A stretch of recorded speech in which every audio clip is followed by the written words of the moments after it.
आगे बढ़ते हैं, अगली बड़ी खबर की तरफ नजर डाल लेते हैं। आज की बड़ी खबर है बीजेपी से जुड़ी हुई। बीजेपी ने 3 रियासतों में सीएम महोदय के लिए अलग अलग दिन एमएलए की मीटिंग बुलाई है। जीत के करीब 8 दिन बाद मध्य प्रदेश के नौमुंतखब बीजेपी कानून साज असेंबली की मीटिंग 11 दिसंबर यानी सोमवार शाम 7 बजे तय हुई है। बीजेपी ने मध्य प्रदेश के लिए हरियाणा के वजीर आला मनोहर लाल और ओबीसी मोर्चा के कौमी सदर डॉक्टर के लक्ष्मण और नेशनल सेक्रेटरी आशा लाकड़ा को ऑब्जर्वर तकर्रुर किया है। कानून साज असेंबली की मीटिंग के बाद ये तय होगा कि मध्य प्रदेश की कमान बीजेपी किसे देती है। तो वहीं राजस्थान में 10 दिसंबर को मीटिंग हो सकती है। यहां ऑब्जर्वर की टीम आम इत्तेफाक राय बनाएगी।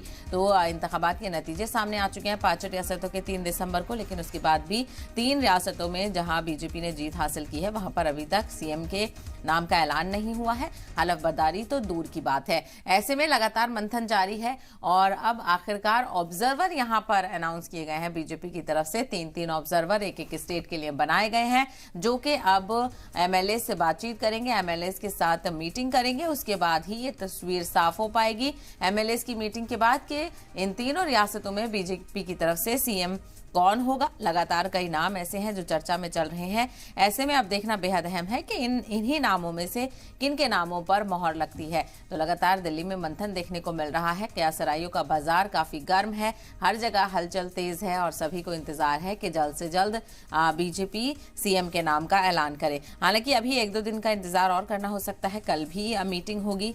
कल उम्मीद की जा सकती है कि नाम को लेकर कोई तस्वीर साफ हो। इसके अलावा 11 को भी मीटिंग मुतवक्के है।